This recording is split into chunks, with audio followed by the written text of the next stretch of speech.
Hello and welcome to this Cisco live session on the Cisco CCD certification. My name is Mark Holm and I'm the CCD exam program manager.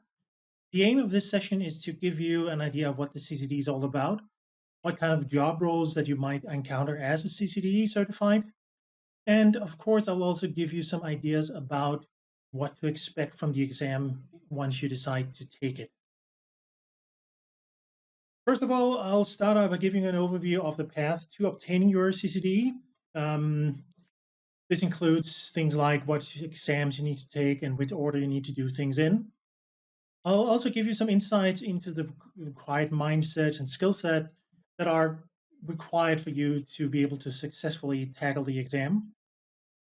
Next, I will cover the changes that we made for the CCD version 3 that we will be launching in November later this year. Finally, I will provide you some sample practical exam content, some content that will resemble what you will be facing in the actual practical exam. And this is meant to give you an idea of what to do with the information you will be receiving and how to process some of the typical questions and resources you'll be giving during the exam. Let's start out by having a look at what the CCD is really all about. Over the years, there has been many different interpretations of what the typical CCD certified individual does on the daily jobs and what kind of things that are covered by the CCD exam. But first and foremost, to start, the CCD operates around the borders of the business and the network. In many cases, a typical CCD candidate is involved in pre-sales meetings and involved during the design phase and often taking part in analyzing current environments, identifying potential issues that can be optimized or fixed before actual problems arise. But the CCD is also likely to be involved in identifying and fixing design flaws in an already deployed network or deal with operational aspects such as manageability issues due to scale or change requirements. One of the unique characteristics about the CCD is the ability to understand and incorporate business aspects in addition to purely technical aspects. So the CCD is able to collect input from all relevant stakeholders such as CTOs, CFOs, application owners, and network engineers, end users, partners, and so on. This collected information is then used to shape and build the solution, trying to satisfy all the requirements, including the unavoidable topic of cost. When faced with multiple options, the CCD does a cost-benefit analysis to figure out if that five-fold increase in cost is really necessary, or if some of the components that has been included in a solution can be eliminated without sacrificing the overall design goals. After all, there's not much sense in spending money building a fully redundant, resilient, optimized network infrastructure if that is not exactly what the business requires for that particular project. It might simply be overshooting the target by far. Often all of this can be achieved simply by asking relevant why questions to stakeholders involved in the project. That can be CTOs or strategy managers and the end users to cover all the aspects. Just ask the right why questions. Why is it that you need this feature, or why do you need this level of redundancy, and so on. In their daily jobs, the CCD usually does not spend a lot of time dealing with implementation-specific details or operational details for that matter. Instead, the CCD deals with making design choices based on stated project goals and identifying protocols and features that are relevant to include for the design to meet the requirements of the given project. Another important aspect of this work done by the CCD is making sure that high-level plans on how to get to the end goal, for instance, by building implementation plans and steps, making sure that all the relevant parties for each of the steps are identified and notified of their involvement in the process. In cases where the business changes its strategies, it might require changes on the network to support those changes and strategies. And this is where the CCD steps in, talks to strategy owners, product managers, and other key personnel to understand what the new strategy is all about. Combined with talks with network engineers, network operational staff, and possibly even end users or customers, a complete plan to carry out the required changes can then be built. And this is often key to being successful in making strategy changes in an organization that relies heavily on its network to operate it in a successful way. Of course, the CCD can also provide valuable input to topics that are not relevant to a high-level design, which is where the CCD does its job. Of course, the CCD will have some knowledge about the platforms that are deployed, what protocols, features, and technologies that they support. But the topics that relate to the operational topics, such as protocol timers, passwords, CPU utilization, and general monitoring, are left up to the network engineer that are responsible for creating the low-level design, or LLD, which is of course built on top and a basis of the high-level design, so as to ensure that the low-level design will live up to the requirements of the overall project and the high-level design. In order to get to a point where you can obtain your CCDE, it's a two-step process. First of all, you need to pass the CCD written exam, and then you need to take and pass the CCD practical exam. This will give you the CCD certification. So these two steps are basically all you need. Of course, there's a lot to each of the steps, but this is the overall process. Once you have a written passed and you have a good score on it, you are allowed to schedule the CCD practical exam. Once passed, the CCD written is valid for 3 years. So within the 3 years, you can schedule the exam at any time you want. There's no restrictions anymore on that you have to take the first attempt of the practical exam within 18 months and then have to do at least every 12 months after that. As long as your written is valid, you're free to take and schedule the practical exam. Depending on when you are going to take the exam, you need to be aware that there will be different exam codes. So if we're dealing with pre-launch of the CCD version 3, so before November 2nd, 2021, you'll need to use the exam code 352-001, which is the current CCD written. If you plan to take the written exam after November 2nd, you will need to use the exam code 400-007. The difference is that the new one will cover the new topics that are included in the blueprint for CCD version 3, which we announced a couple of months ago. Note that even if you take the current CCD written, you will still be allowed to use that to schedule a CCD version 3 practical exam. So as long as your written is valid, you can use it as you want to schedule the exam. What is still unique about the CCD written is also that you can use it as a single exam recertification option for expert level and lower level certifications, such as the associate and professional levels, CCI, NP, CCIE, and so on. And it is an alternative to use CE credits to recertify your certifications. As a final note, due to the current pandemic situation, we have decided to grant a 12-month practical exam eligibility extensions for candidates that are meeting certain requirements, which means in this case that if you have passed your written between March 2017 and March 2020, you are qualified to have a 1-year extension of that lab or practical exam eligibility.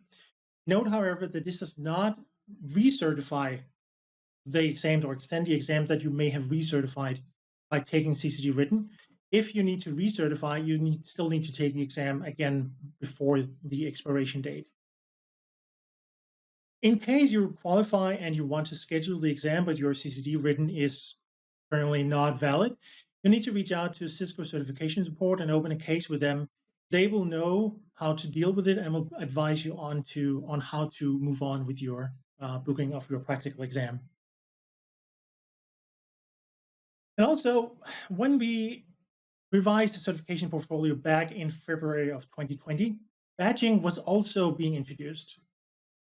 Going forward, we will also be including badging in the CCD program, in that if you pass the CCD written, it will result in a specialist certification, a Cisco certified specialist certification, and will not only be issued to those who take the exam going forward, but we will also be issuing this to current CCD certified individuals and anyone who has a passing score on the CCD written that are still within the validity period at the time when these badging are issued.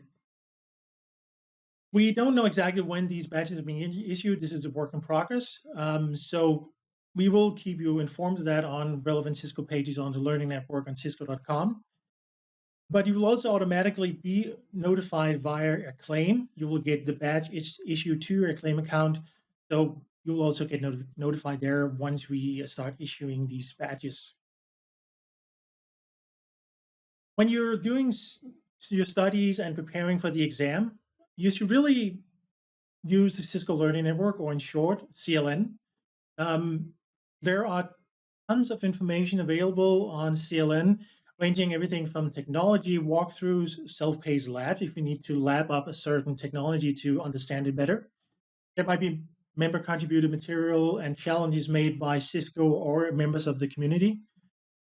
And you will also find a community that is dedicated to the CCE, and this is where you can interact with other people currently studying for the CCDE. We also have on CLN tons of topics that are relevant to CCDs. It's just a matter of finding it, of course.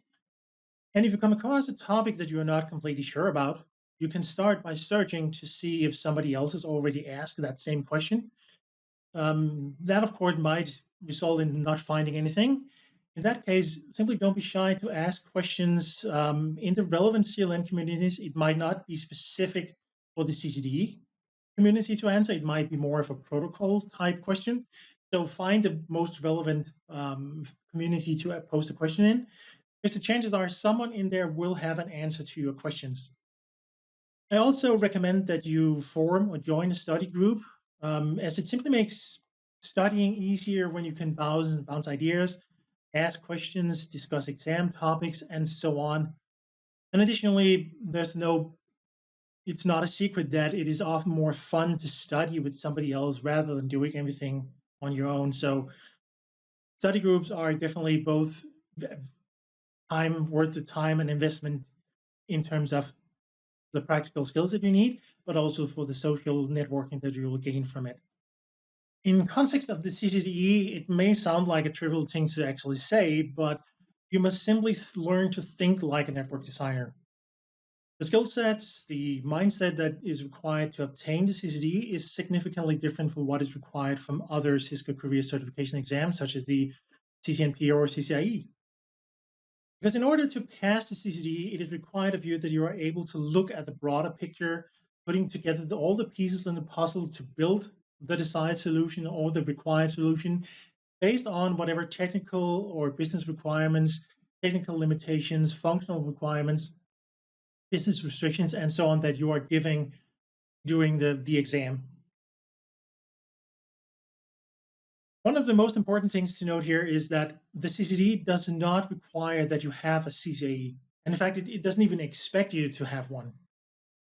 Of course, any exposure that you have gained to technologies from your previous CCD endeavors can be helpful on your CCD journey. That's no secret. But don't spend too much time on the configuration side because we will not test you on any configuration skills at all for the CCD exam. The CCD is about building solutions based on a given set of requirement and expected outcomes. Because in a rapidly changing and digital world, businesses rely more than ever on networks to be, they rely more than ever on the networks to be able to be successful.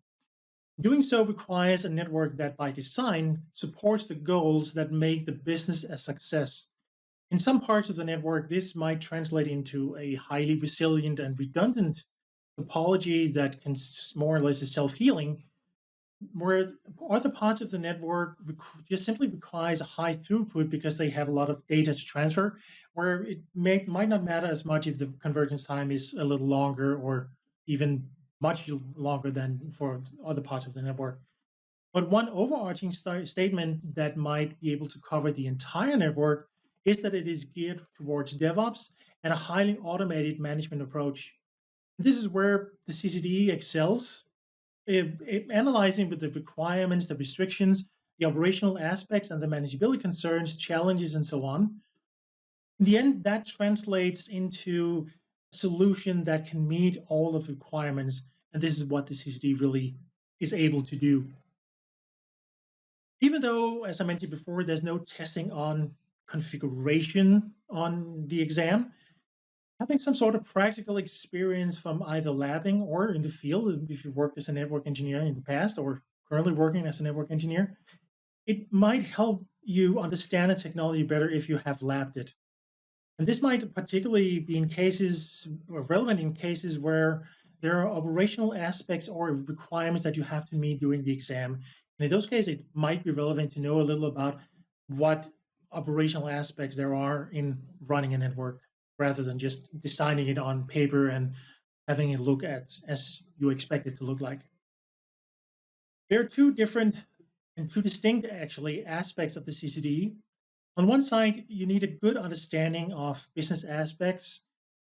The other side is where you need to have a solid understanding of the various technologies that are involved in today's networks. Bridging that gap between those two are essential, and this is where the CCD is all about.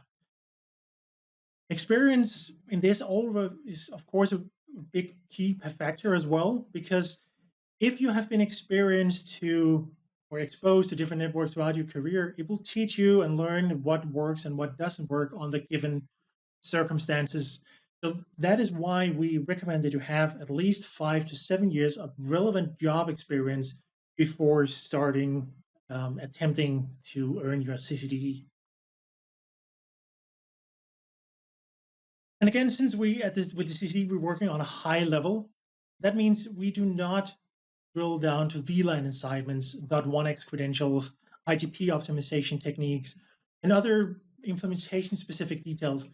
In context of the CCD exam, you're simply not expected to know about these things or device-specific details.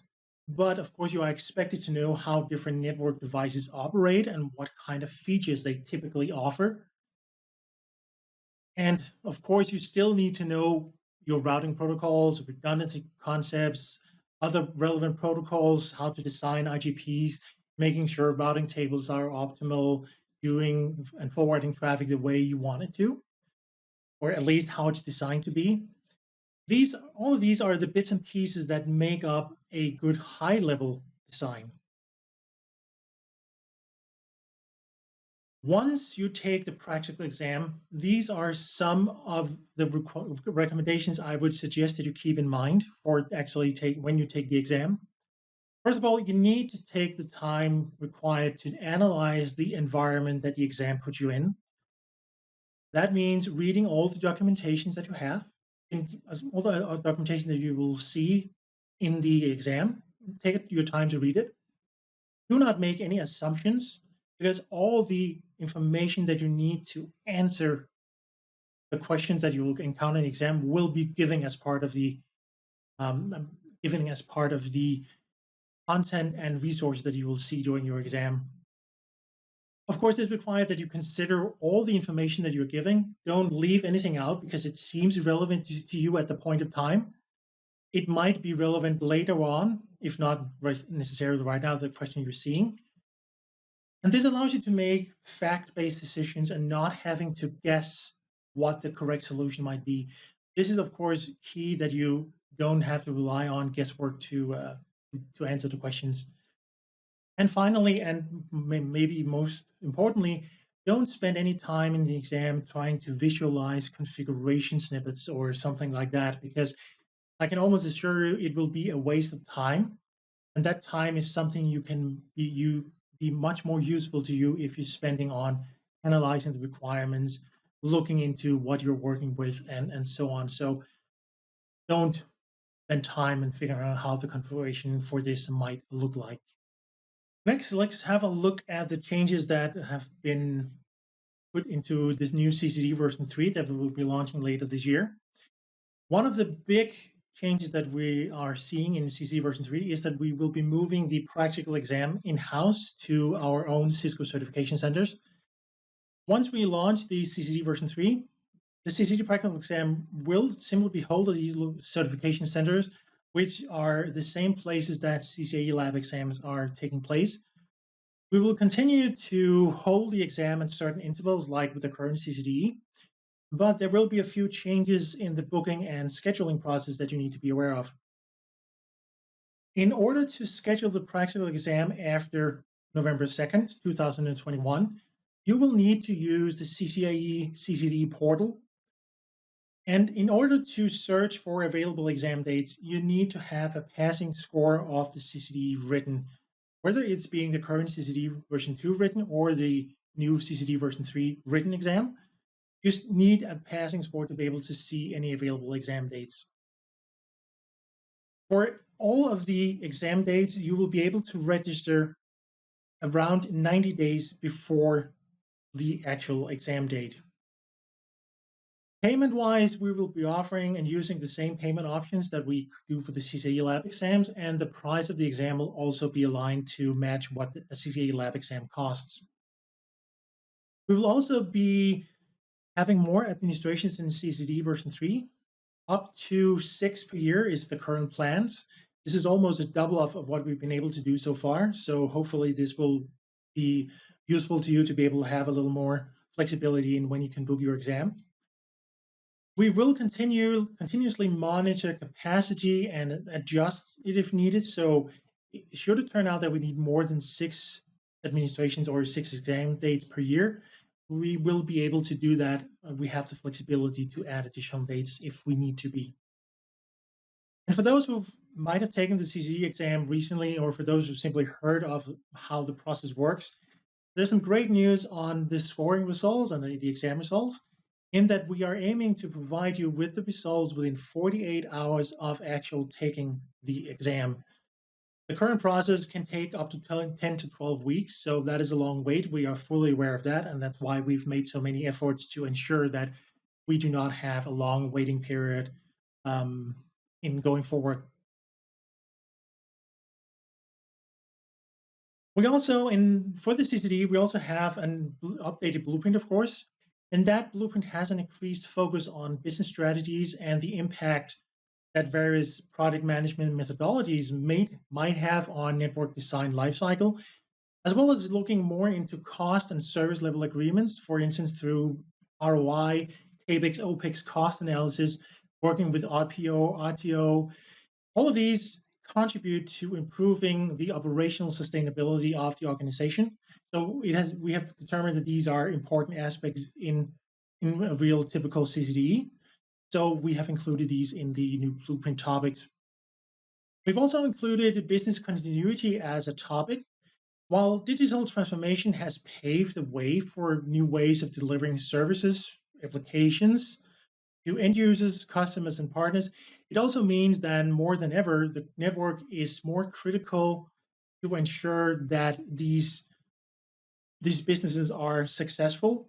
That, of course, means that there needs to be proper precautions taken to ensure that things like backup plans, proper levels of resiliency and redundancy, processes to restore services, applications quickly are in place, and that everything here is directly and probably reflected in the network design.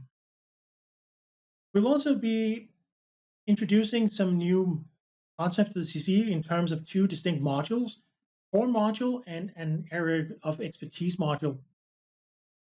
The core module itself covers topics that all candidates are expected to know, and is focusing entirely on enterprise technologies and networks.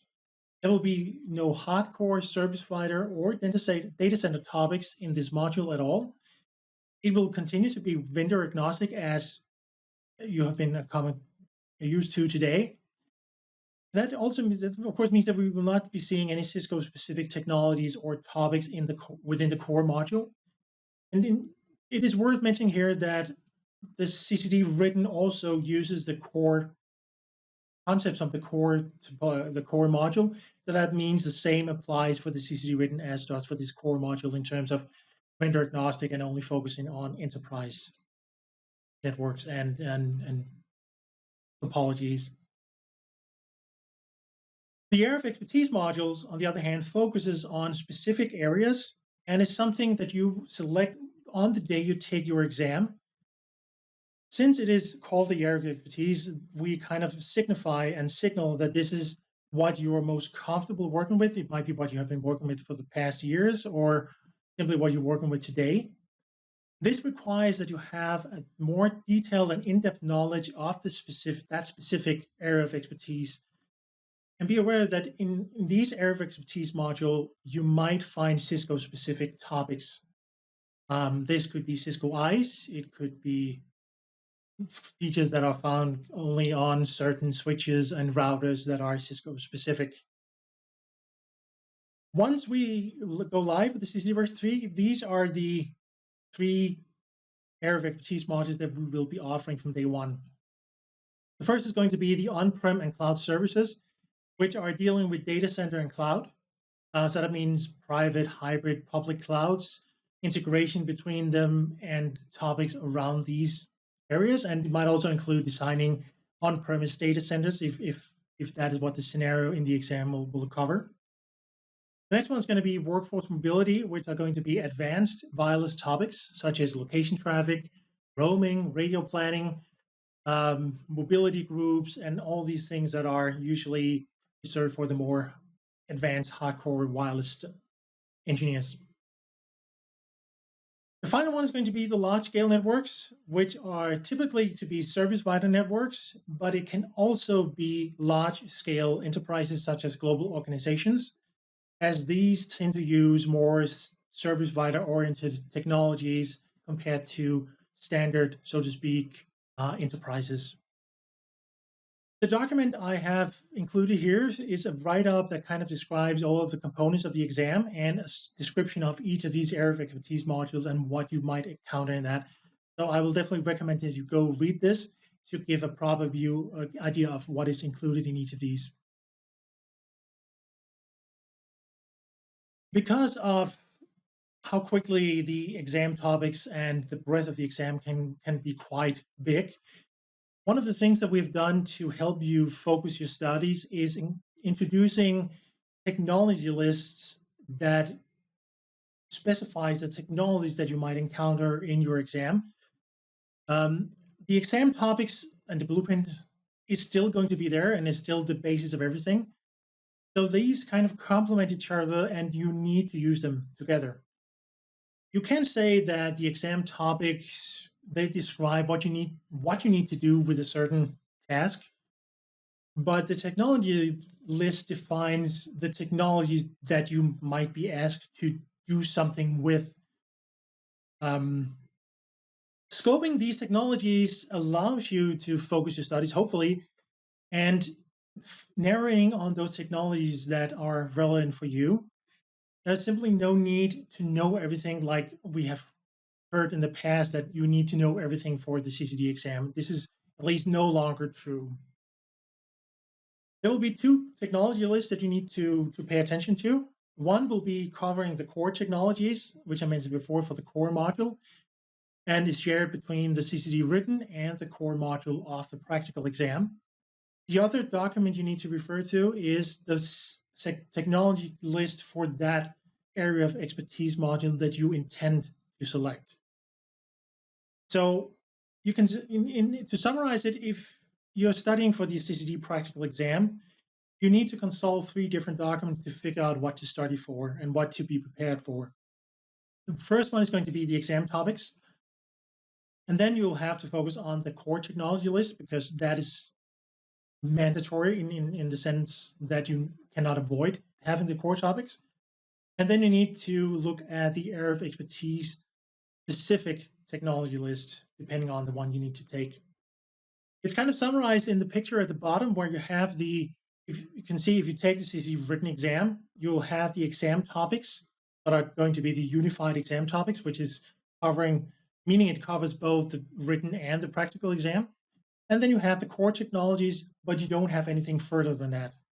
But if you take the practical exam, you need to use the unified exam topics, the core technologies, and then in addition, you need to use the area of expertise technologies. So for taking the practical exam, you can say that the area of expertise technologies builds on top of the core technologies.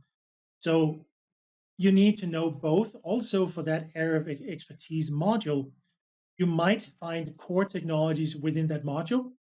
So you can just assume that everything in the area of expertise module is going to be all about that specific area of expertise.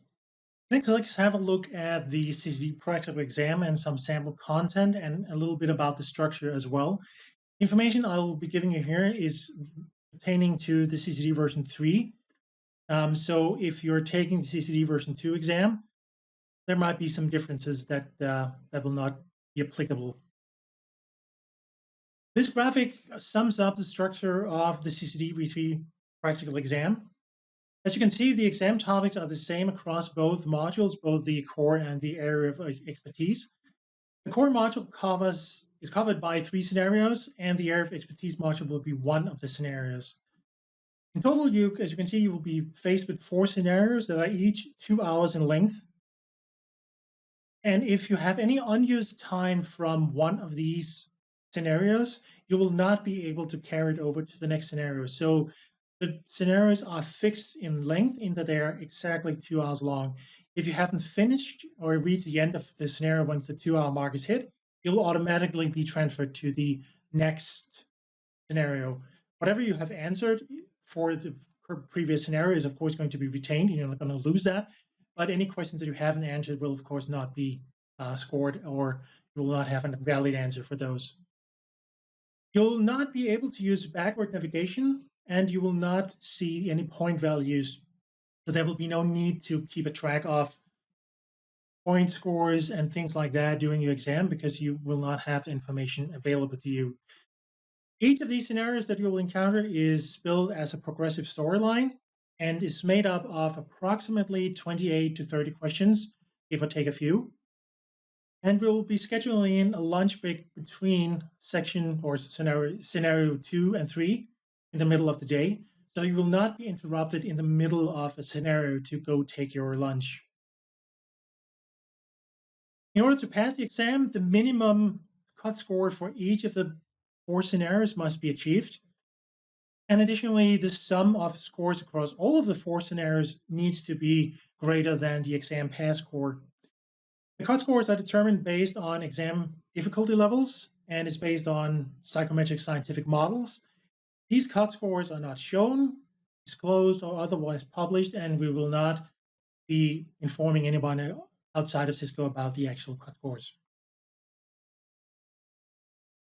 Whenever you get to the start of a new scenario, it starts with a somewhat large set of resources to get you started and aligned with that scenario. You need to connect with the scenario, try to put yourself in the shoes of the network designer, the network architect, or whatever role that scenario puts you in. All the resources that you're given, you need to read them, and read them preferably when they are introduced to you. Do not wait until later on in the process, because you might need that information to answer the current question.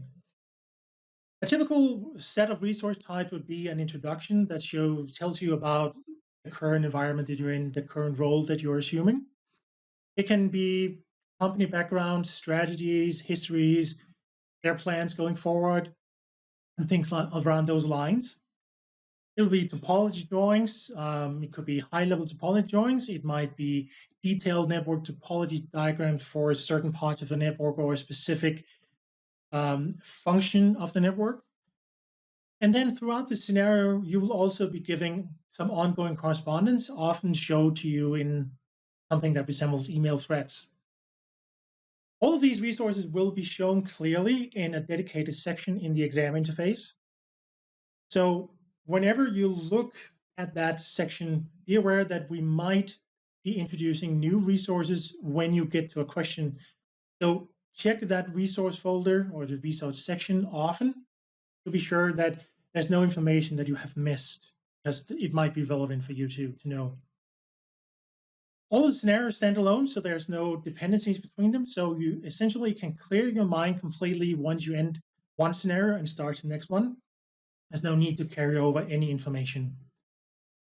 We will have partial scoring enabled throughout the module. This allows us to differentiate between optimal and suboptimal solutions.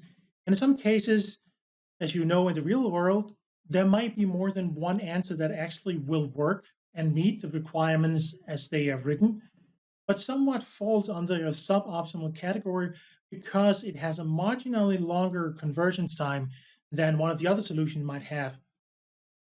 Since it's within the specification, it's still acceptable, but it might be better to choose another technology or implementation that might have a shorter convergence time.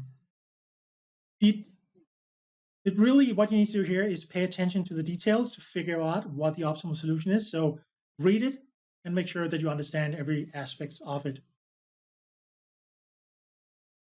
This is an example of the introduction information that will be given to you at the beginning of any scenario that we'll see. This will simply tell you something about the roles that you'll be having or you'll be assuming in this scenario. The amount of content varies between the scenarios, but you need to expect around 10 to 15 minutes to read that initial set of resources provided to you. This is an example of some of the company background information that you could be given.